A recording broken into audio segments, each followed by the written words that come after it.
vegan is quite unusual. Is there any historical ancestral precedent for actually vegan or? There's no evidence for it'd be hard to identify anyhow, but people have been looking. There is no evidence for any vegan society prehistorically. None.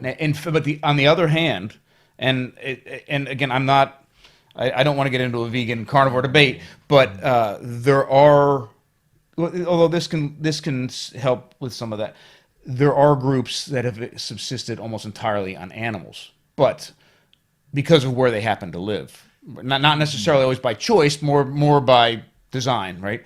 But those people are not eating meat; they're eating the entire animal. And that's so. For example, the Sami, well, they are. So there's a great article several years ago that came out about Neanderthals, and they looked at the dental calculus on Neanderthal teeth, and I forget the date. They were like 35,000 years old, and they saw on the teeth phytoliths, which are little microscopic plant stones for little silica bodies. And the cool thing about phytoliths for an archaeologist is that they are specific to individual types of plants. So if you find one, you can say, hey, this came from either this plant or this family of plants, which is cool. And the other thing is they're made out of silica. So while the rest of the plant is rotted away long ago, this is like a little stone that doesn't rot away. And the other really cool thing about them is under a microscope, they have a little tiny organic piece on the very inside protected by silica. So if you find enough of them, you can actually carbon-14 date them, which is really cool. So it's a win-win across the board. But they find these Neanderthal teeth.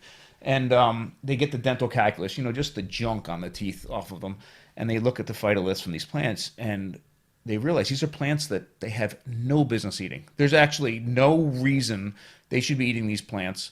There's no nutrition that our human digestive tract can get out of them, and they can't even fathom a way to process these plants to get them. So the original interpretation was that they must have been using them for some kind of medicine. But there was just too much of them there. I mean, that was a lot of medicine, right, to do it. So, the later interpretation, which I think is fantastic, was they came from somewhere else. Now, one of the most powerful technologies we ever developed to take a resource that our body has no business accessing and turn it into nutrition we can access is actually animals. You can.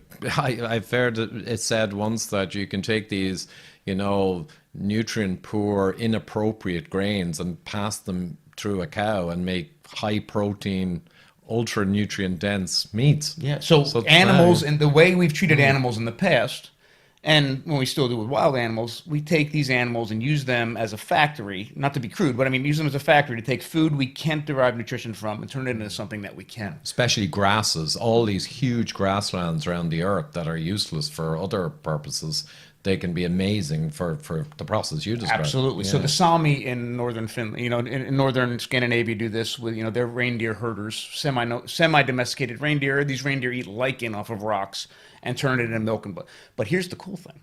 If you think about, if that's the model you're looking at, and it's a hard one for us to fathom now because now we feed animals people food and then try to figure out the whole, but we're talking about wild animals, wild resources, and transforming them into blood, fat, milk, whatever, meat.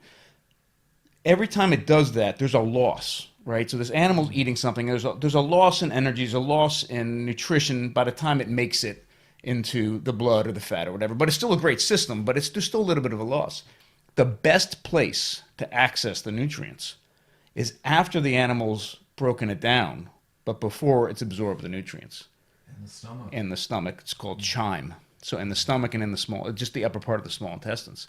So, which is still done. The Sami still do it. We have a lot of ethnographic accounts around the world of early explorers seeing people doing this. Inuits would do it. And that's what we think the Neanderthals are doing, because in the chyme, those phytoliths still exist. So if they're eating the contents of the stomach and getting it on their teeth, here they are with phytoliths from lichen or whatever on their teeth, and they've derived incredible nutrition. And Neanderthals as well. Well, they were pretty smart compared to the apes. I mean, they were close. Oh, their brains are bigger than ours.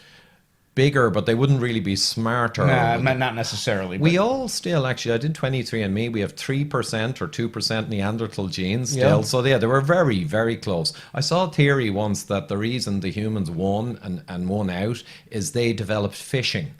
And then all the EPA, DHA, and all the fish benefits gave them That's interesting. some of their thing, but again, highly speculative. So these Neanderthals, they were eating nose to tail. I mean, no question.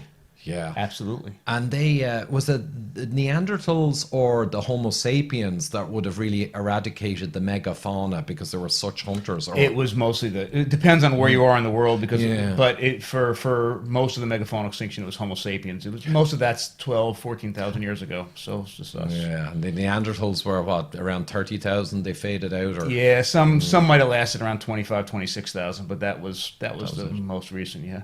But if you think about these arguments about ethics, sustainability, nutrition, and most of the animals in the U.S., the numbers are 55% of a pig and 50% of a cow by weight end up in our grocery stores. And so, okay, the half of that we're not eating represents more than half the nutrition that animal has to offer. We've done a bunch of studies in here, and we did a bunch of studies recently, about 10 years ago with white-tailed deer. But amazing. For an average-sized white-tailed deer, what we did was we took 13 deer, and we weighed them and took them completely apart and took all that percentage that would end up, that most hunters would keep, the same percentage that would end up in the grocery store, we put it aside. And I mean, we ate it and stuff, but we put it aside for the calculations. We took all the rest of it. We took every bit of marrow out of every finger. We took all the fat, all of it, and looked at calories just because it was easy. One average-sized white-tailed deer, the part that is usually discarded would provide, depending on your caloric needs, right? Depending, if couch potato to an athlete, we took 13 to 31 days worth of calories. That's the part we get rid of. And it's the more nutrient dense Yes. part because you're including all the organ meats there and the marrows and It's not only more nutrient dense, it's more nutrient accessible as well. You don't even have to cook those parts to get all the nutrients out of them.